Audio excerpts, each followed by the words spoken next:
Hello and welcome to the Randomly Generated History Club, where three non-historians pick a year at random and try to learn things about it. I'm Ant, and as always, I'm here with my two friends, Will and Anna. Hello. Hi. This week, we're talking about the year 237 BCE. Oof. Yeah, it's a long time ago. And to start us off, if possible, could you please give 3-word previews for what we're discussing today? Anna. My 3 words are pilfer a goat. Pilfer a goat. Good. What? Yep. A singular goat? What? Just the one. Wow. Yep. Historical goat. And you must pilfer it. Will. Okay, I'm puzzling that one out. Okay, here are my 3. Murderous, but pacifist. Is that also referring to a goat? It's the same goat. That's so good. Mine is nearly scuppered, mother.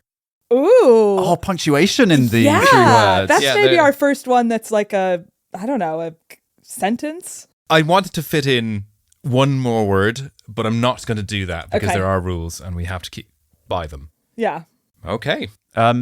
Yeah, that's absolutely not allowed. You can't. have the fourth It's 3 word. words only, mean, with infinite punctuation. Yeah, I've been yelled at for my 3 words in the past. But we so. should try, I think we should give awards to one another for the most meaning that you can pack into the 3 words. like is it Hemingway who came up with those 6-word stories? Yeah, for sale, baby shoes never worn. Right. Yeah. That would break the rules, 3 words. Yeah, I know, yeah. Hemingway would be right out. It could be 2 episodes. For sale baby.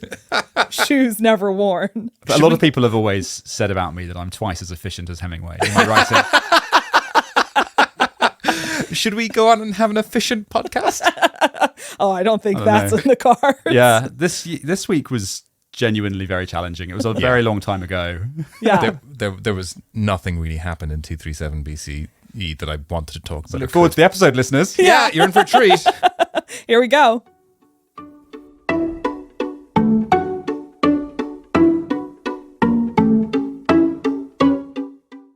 Okay, so I'm starting us off, and this week I am talking about the Egyptian pharaoh, Ptolemy III. Now, before we get started, Ptolemy is spelt with a silent P at the start of the name. Mm-hmm. So if you want to Google and do some research afterwards, it's Ptolemy, and then 3 spelt just 3. I. P-I. P-I. So Ptolemy III was the son of Ptolemy II and the grandson of... Okay, do you want a joke guess? Or I think I know the answer. Wrong, Ptolemy I. He was just went by Ptolemy though during his lifetime.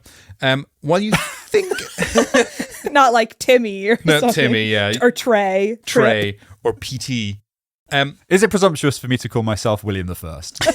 No, I think you're fine. I think as long as there's 2 more, and we will be checking because this is going to go on for 3,000 episodes. Remember? Yeah, 60 years. So you might think that his ascension to the throne was guaranteed because, he had the name. It turned out to be not so straightforward. He was taken out of the royal succession due to what is said to be his mother's indiscretion and disgrace. Ooh. There's no details on this, but I'm hoping it was something badass at the very least and not just something benign and just anti-woman as it probably was. But that was his mother's fault. His mother did something disgraceful, brought the name into disrepute, and as a result, Ptolemy III was taken out of succession order. Well, you should always punish the children for the mother's mistakes. The sins of the mother, yeah, as exactly. it goes. But so this is where nearly scuppered, mother comes in. This is getting in there early with my 3 words because I didn't want to give anything away. And you succeeded. You're welcome. But Ptolemy does Wait, manage... hang on, stop. So hang on. Okay. Shouldn't it be mother nearly scuppered rather than... In hindsight, I didn't put a lot of effort into the 3 words. I just had the ghost of Hemingway on my back. Yeah. Saying this is never going to be good enough. You'll never get into the... You could feel have that said, as well. and we can move on after this, but you could have Wow. you could have squeezed another word in there had you hyphenated and said nearly mother scuppered something else. Or son, nearly mother scuppered.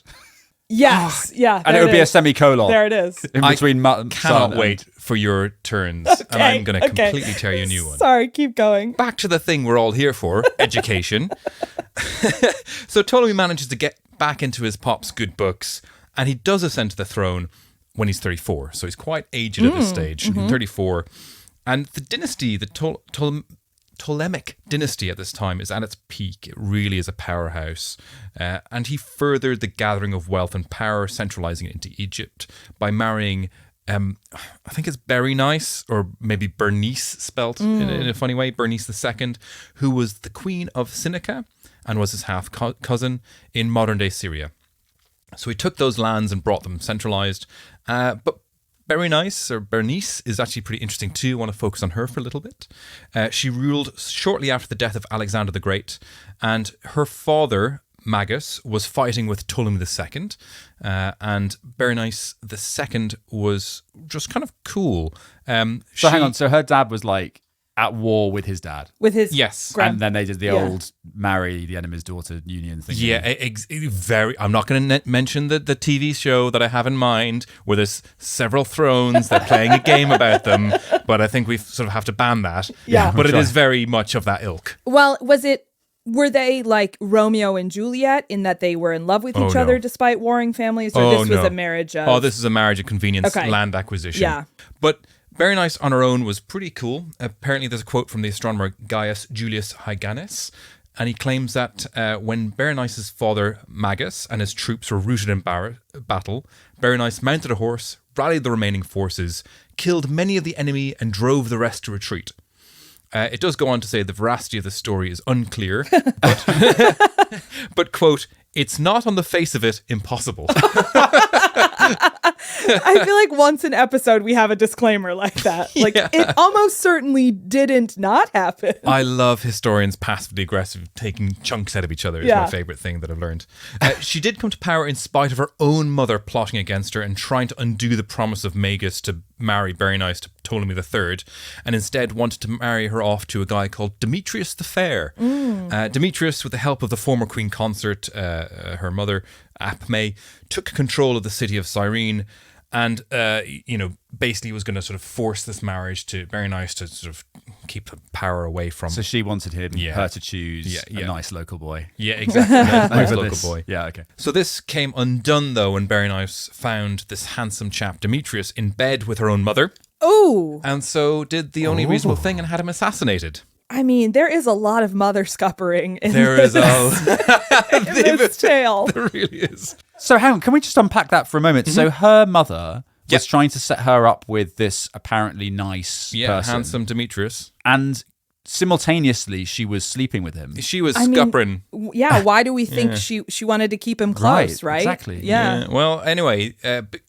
really admire her mother. That's very some strong independent women here.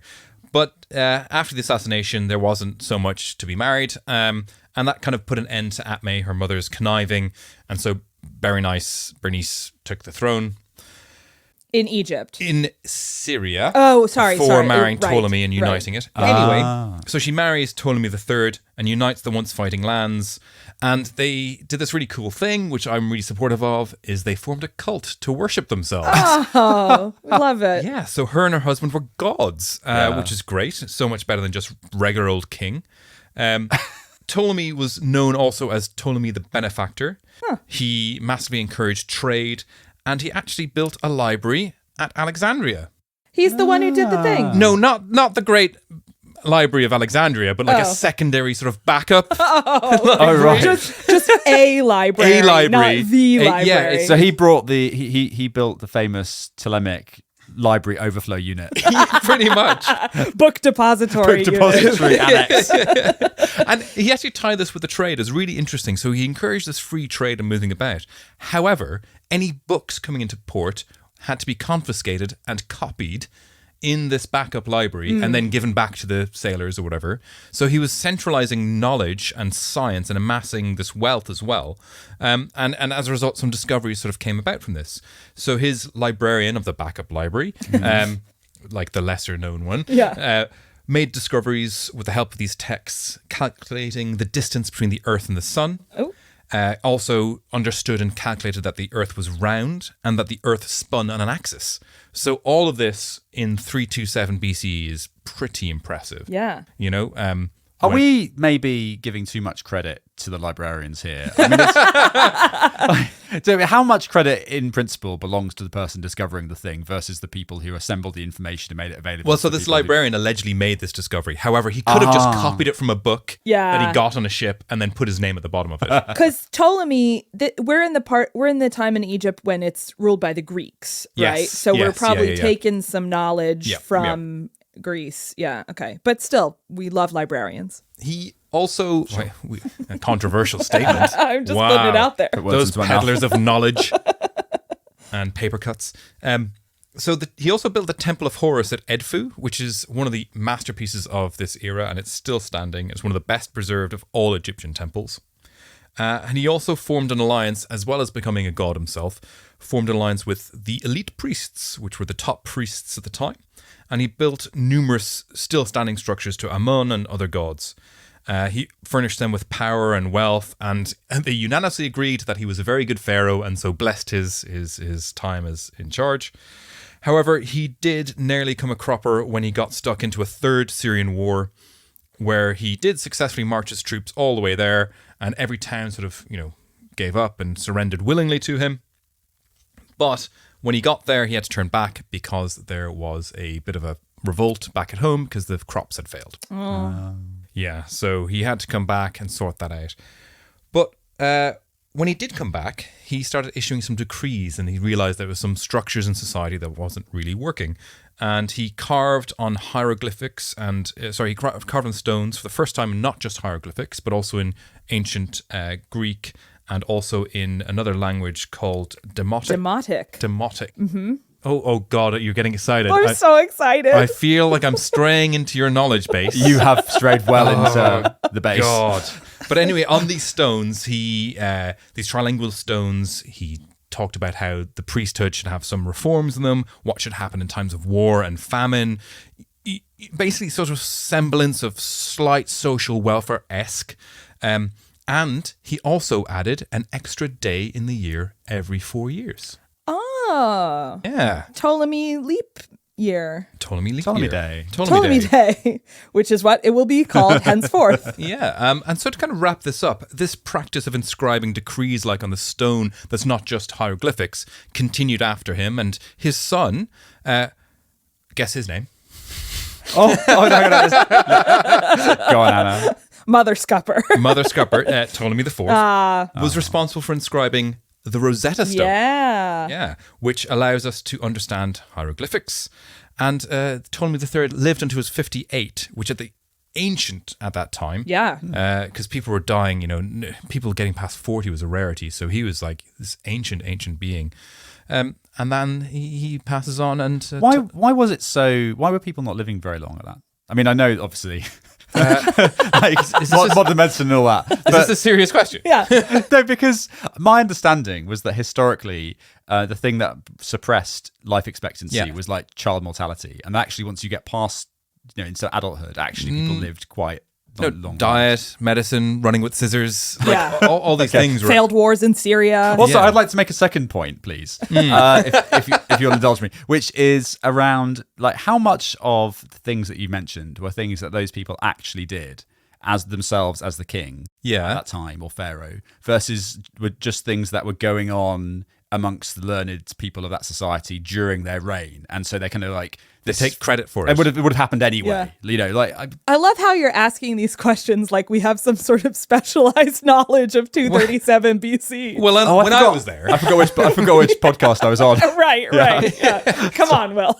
Okay, I withdraw my question. I will Google it. I mean, you are right to be boring for a second. History is written by the pharaohs that survive, right? So maybe he didn't do any of this. Maybe he was just this very lazy dude, and people were just cleaning up around him. But I don't want to believe that. I think Ptolemy's 1 through 4 were great. Yeah. And I look forward to celebrating Ptolemy Day every February 29th. Every February 29th. Every 4 years. Well, that's my portion. Who's next? Nice. Very cool. Awesome. William. Hello. I'm going to talk about the story of the Emperor Ashoka, who ruled in modern-day India from 268 BCE to 232 BCE, when he died in his early 70s. So the year we're interested in, he's already about 65-ish and has ruled for 30-odd years. He was So 65. another old guy. Ancient. Yeah. Ancient for the ancients. And he's a fascinating figure for a couple of reasons. So first, because he ruled such a large swathe of what is now modern India, and he influenced its culture quite dramatically and its development for centuries to come. So he was just a generally influential dude. And then the second major reason is because in his latter years, after conquering a whole bunch of territory and experiencing the horrors of war and everything that was associated with that, he became a pacifist. And turned to Buddhism. His overall influence was sort of twofold. It was both expansionist, but then it was also kind of defined, but latterly by this period of stability brought about by his stopping expanding.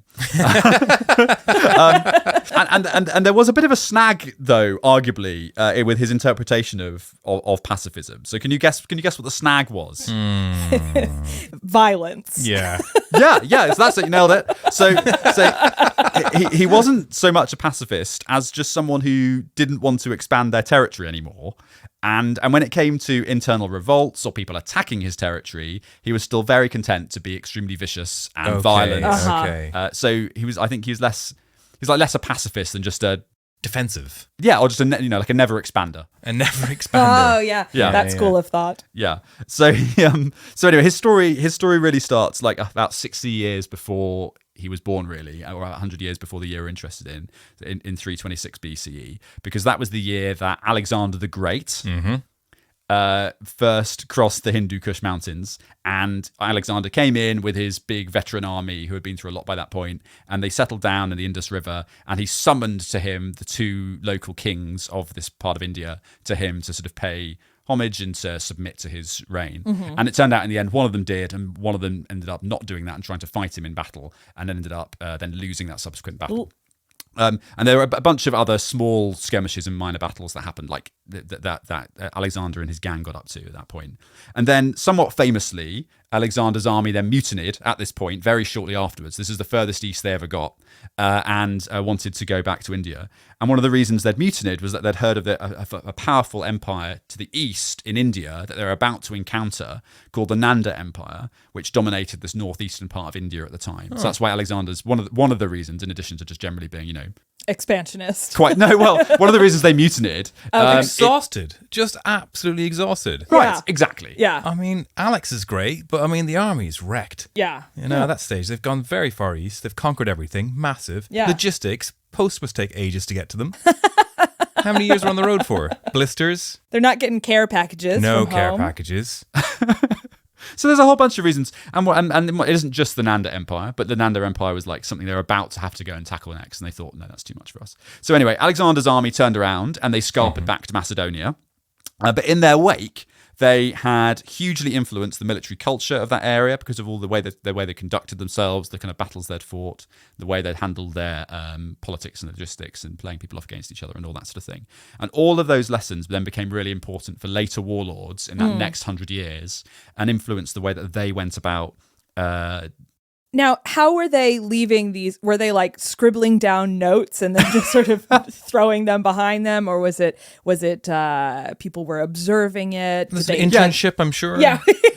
Yeah. Like What were vocational internships college. like? Yeah. No, well, they famously subscribed to Kanban, so they had lots of post-its, Yeah. lots of post-its everywhere. Yeah. They got a burn A lot down of board, sprints. Yeah. but those post-its were then left everywhere, all over Okay. northwest India. His full title is Alexander the Great, Project Manager. Yeah. Sorry, hey, product visionary. Project Visionary.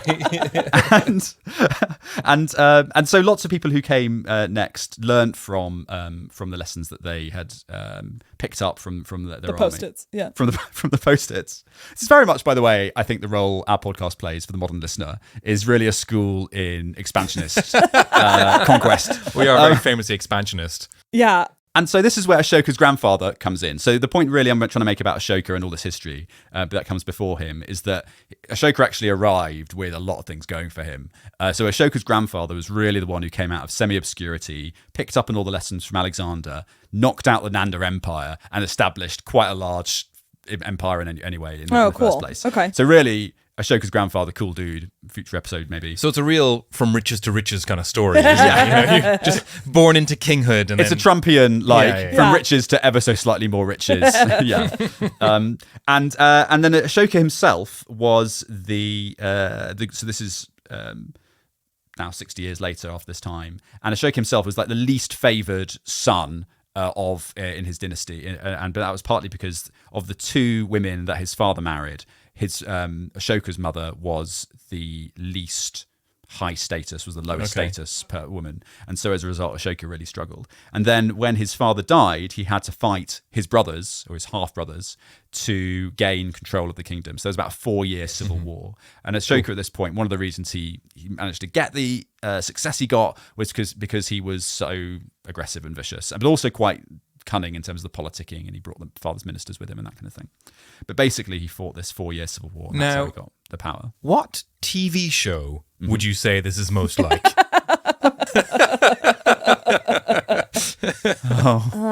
Rugrats?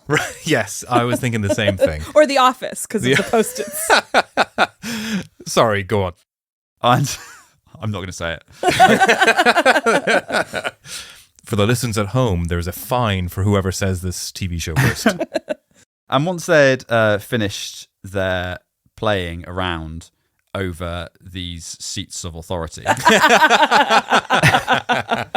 he then embarked on a massive campaign to expand the territory that he'd already been given, which, as we discussed, is already quite a lot of territory. And so he embarked on a bunch of different battles. And at the last one, the final one, really, was an enormous scale, took forever to break into a city, which was under siege, and these people wouldn't give up. And in the end, hundreds of thousands of people were killed, either as a direct result of the violence in this area in northeast India, or as a result of the disease and pestilence that took place during the siege situation. So absolute devastation. And one of these, I think, as an aside, I think in the West, we're just totally unfamiliar with like the vast scale of these things happening in Eastern India at the time. And it was in that context that he had this realization that maybe war was a bad thing. And then he became much more pacifistic after that. Although one could, to be cynical for a moment, accuse him of really only becoming a pacifist now that there was basically nowhere else left to conquer. And so, as mentioned earlier, he then ruled what he'd already conquered with an iron fist anyway. Yeah. And then, so during that latter stage of his career, once he had settled on the territory he'd actually then seized, he then very conveniently became pacifist and turned to Buddhism. And that period there was then characterized, to be fair on him, by a very long period of stability and, relatively speaking, like calm politically, which meant he could expand the cultural influence of that empire across India. Okay. And so they ended up bringing Buddhism to places it wasn't before. It ended up pushing Buddhism a bit further east, and then also down to places like Sri Lanka, which is originally where it took hold in Sri Lanka, was during that period because of his influence. And that was Ashoka, pretty influential. Now, not to be Important totally binary about it, but I'm confused. Yeah. Good guy or bad guy? Yeah. Okay, right. Sorry. Yeah, I need let's to have simplify. a final judgment. Yeah, Simplify. we really need to simplify this down. I'm going to say, much like a modern day tech magnate, he chose to accumulate power, and then use it for good. Now, when you say magnet, do you mean magnate? No, It's pronounced magnet. Is it pronounced magnet? Yeah. What? Yeah. Oh. No, Okay. sorry. To be clear, I'm talking about the electromagnetic. A tech magnet. I'm talking about tech magnet, like in my speaker in my laptop. Okay, gotcha. Yeah. Good. So what do we say? So good then, bad then good, or bad so he could be good, or Oh, yeah. Good to be bad. good to be bad? There's a lot. Yeah. All right. Well, a nuanced character. Neutral, trending, positive. Or I think net neutral. trending, Net good. neutral. Net neutral. Okay. Yeah. Cool. There you are. Nice. Ashoka.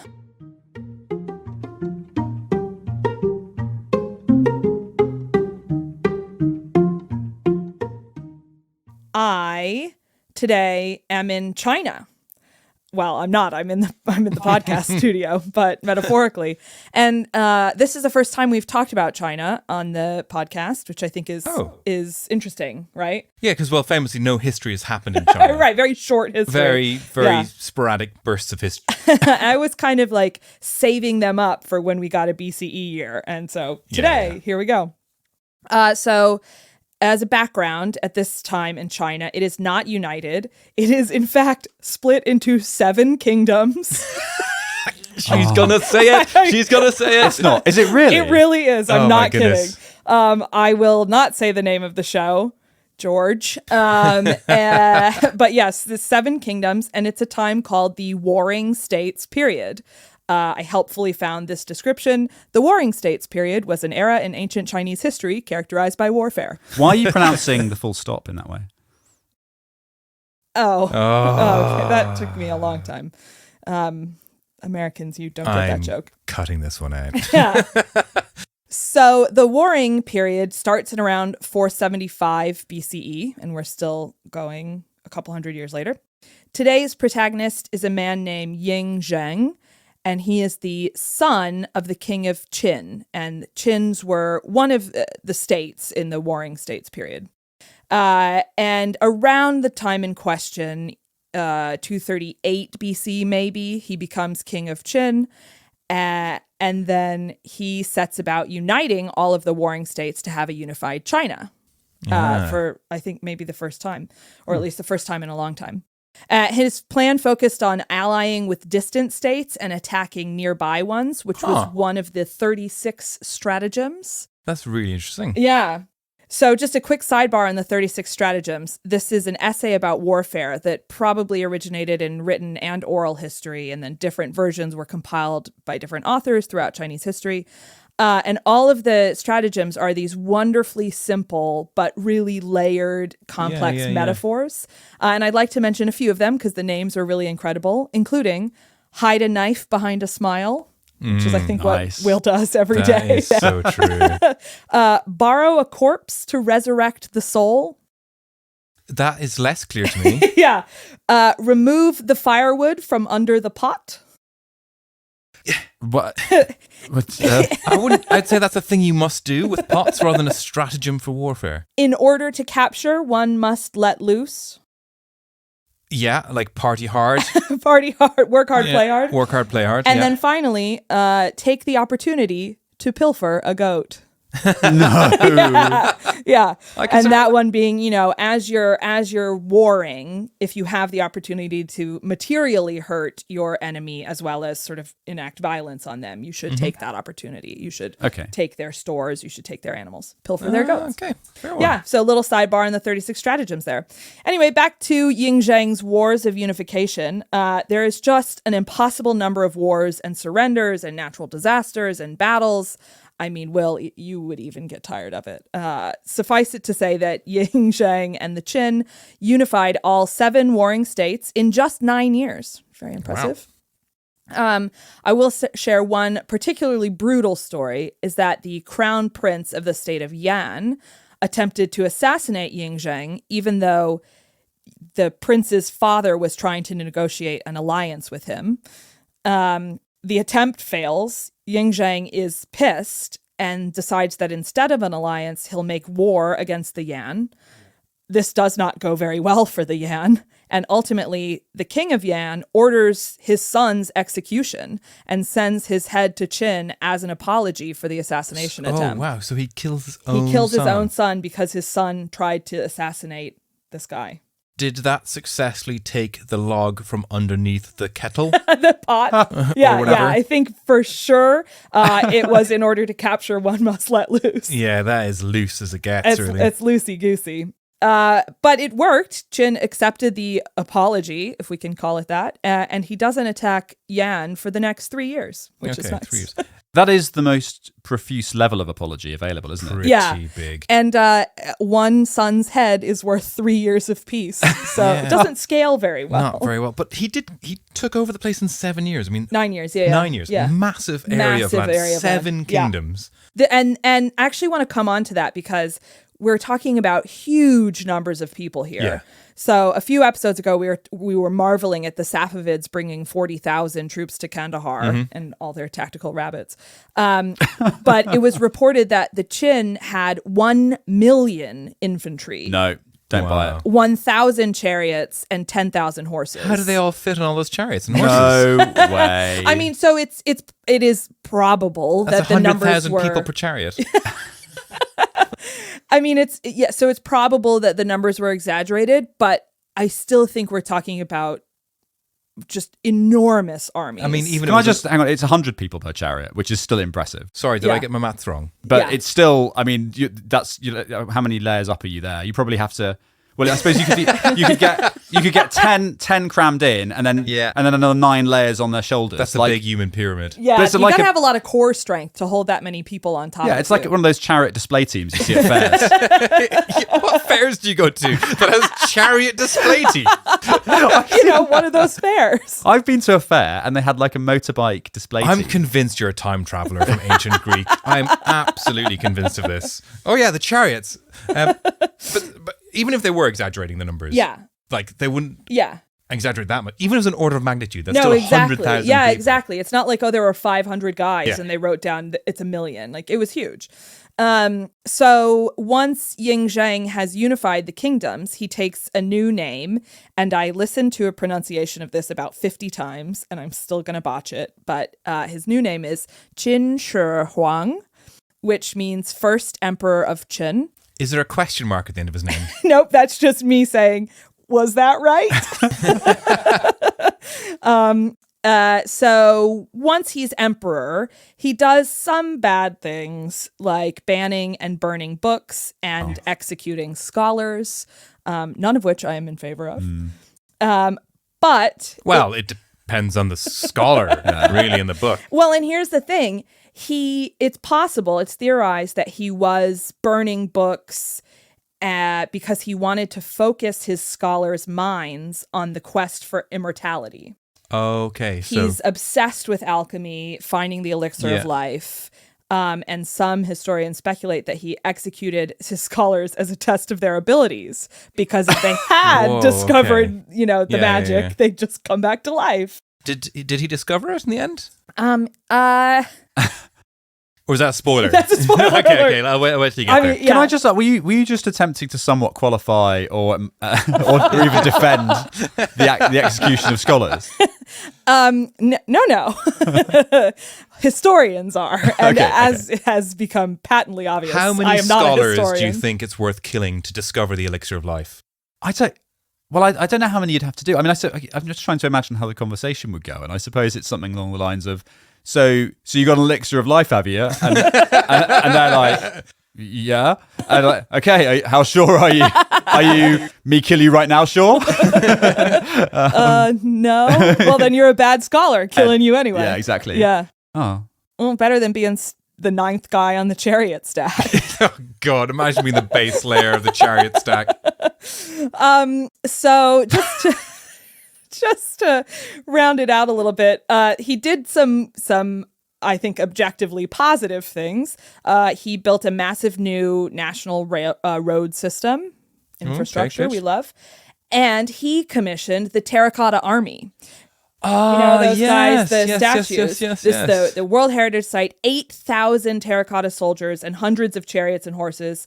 And so he died in 210 BCE. And if we get that year or close to it, I'm going to do a whole episode. but what was the purpose of that terracotta army? to guard his his tomb. And it's so fascinating because when they first discovered it, the terracotta soldiers were not terracotta. They were beautifully painted. Yeah. And they oxidized extremely quickly and faded into the sort of terracotta brown. So they stopped the excavation of them. So there's still, innumerable number of terracotta soldiers still buried. Why did they stop the excavation? Because as soon as you expose it to air, they didn't have the technique, the cost, whatever it So was. they're waging for some future decade when they can Yeah. Potentially, Right. Yeah. Fascinating. when the tech magnet comes and sucks all the air out Yeah. magnetically. Terracotta Army, super, super cool. Check our Insta. I'll put something up about it.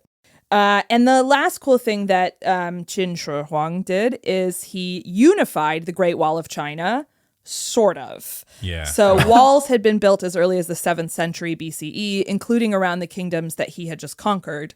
So he ordered that those walls be demolished, and then he built new walls to fortify the northern frontier.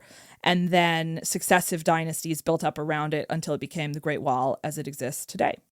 And one more note about the size of the empire. It's estimated by some authors that hundreds of thousands, if not up to 1 million workers died building his wall. Yeah. Wow. Yeah. It's Yeah. the Great Wall of China is is a massive thing. Yeah. And it's not just one perimeter. It's like all spiderwebby and Yeah, stuff. yeah, It goes everywhere. So I don't think any of his wall exists, but certainly what was built up on top of his wall exists. So one just final postscript to answer your question, Ant, about if he did discover the elixir of life. Is he here today? Is he a special guest? I'd like to introduce friend of the pod, Qin Shi Huang. He does die in 210 BCE, possibly from ingesting the mercury that his alchemist said would give him immortality. Oh. Yeah. Quicksilver.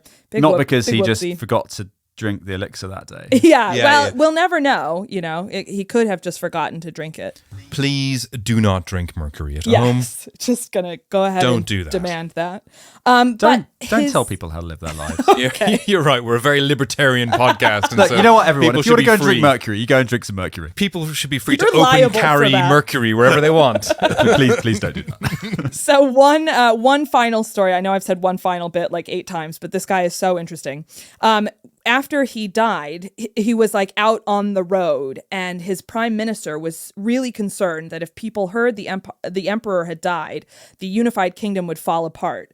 So they legitimately like weekend at Bernie's this guy for the 2-month journey back to the capital. Oh, wow. They put him in his carriage, they pulled down the shades, they changed his clothes daily, and then in a stroke of genius / insanity, they ordered 2 carts of rotting fish to be driven before and after his carriage to disguise the smell of his God. rotting Yeah. corpse. Wow. I don't know if that's one Why of the did they change his 36 clothes? stratagems. Well, and I guess in case someone saw him. If they had the blinds down. Yeah, redundancy. Yeah, right? okay, fine. Or maybe just out of a sense of honor.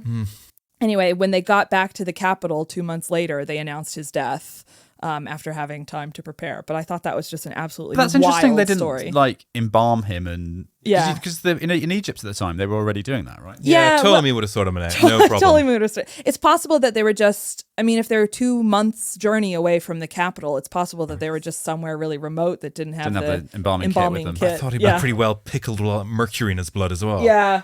Oh. Yeah. Anyway, I just thought that was a totally wild story, and he's a really interesting guy. And then, we'll learn more about China later, I'm sure, because No, that's the only thing that ever happened the only there. thing that ever happened until the Beijing Olympics, which is outside of the Outside of 2008, the range. we can't do it. So we can't do that's it. it. Well, I really enjoyed that full stop. Yeah.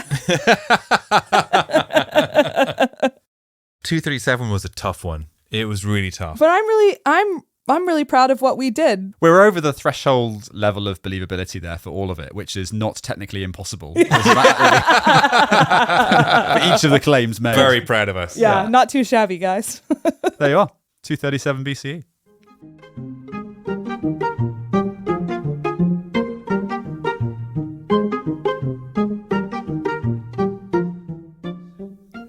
So, good news. We have succumbed to peer pressure, and we have a Patreon now. Ooh. Where we have had people signing up for one of our 3 tiers of membership. And we thought we should do a bit of a shout out to our first ever board member who signed up a while ago. That's right. And worth knowing that the 3 tiers get you slightly different things. So you can be a friend of the club, which gives you basically a warm and fuzzy feeling for supporting us. And in one day in the future, if we ever ran ads, you would get to not have to listen to those ads, which is great. And then the next tier is being a club member, which means you get an even greater level of smugness. You'll also get early invites to our live events and an invitation to our quarterly quiz that we will be doing online. And then the top tier is board members. Board members. These are the kind of people that cruise through life in plush leather-clad exteriors. Yes. They have a glass of brandy or cognac at all times. You know, just the gentle clink of diamonds as they walk by. They have servants who could summon up a cart of dead fish to disguise yes. When they odors. die. Before and after them, wherever they go. And if you're not one of these people already, you will become one of those people as soon as you join the club board. So you have that to look forward to. And we'd like to give a shout out to one of those members today. So Vivek, thanks so much for joining and becoming a member of the club board. We appreciate your support. He was actually our first official ever board member. Yeah, absolute hero. Absolute hero. And I would also like to shout out a friend of the pod, a great friend of the pod, Chinwei. She's been all over the socials, tweeting, liking, Instagram. So you can find her in the like section of our Instagram. She is my only non-EU Twitter follower at the moment, I would have to say. So thank you very much. Did you say non-EU? Or non-EU, as in the two as of in you. the sheep? Yeah. No, the two of you. Yeah, the sheep. But you don't have to sign up for any of our patrons, etc. Just by listening, we consider you an acquaintance of the show. A colleague. Yeah. No, I wouldn't go that far. I think non-paying customer. A thief. A moocher. We consider you all thieves. And the only way you can repay us is to tell your friends and keep subscribed and listening. It does mean a lot to us. We get a kick out of it. And it means we'll just keep on going, making more. And in fact, to do more, we need our next year. So can we boot up the random number generator? We can. I will fuel it up with rotten fish. It really takes anything. It's like the DeLorean. And okay, it's up to full speed. And the year for next week is 1531. 1531. Okay. 1531. Back to comparatively modern times. That's quite exciting. Yeah. What are we thinking? I have no idea. Hang on. What happened? Shakespeare. Definitely Shakespeare, yeah. I mean, genuinely close. When was he? 16 something? He was a bit later. Yeah, I think he was a bit later. No, 1531. I think England was found. Shakespeare's conception. I actually, I might have an idea. Oh. Just the one. Brilliant. And so cliffhanger on that? Yeah. Okay, cool. You have to tune in and see if I did have an idea. On that cliffhanger. See you next week for Anna's idea. Toodles.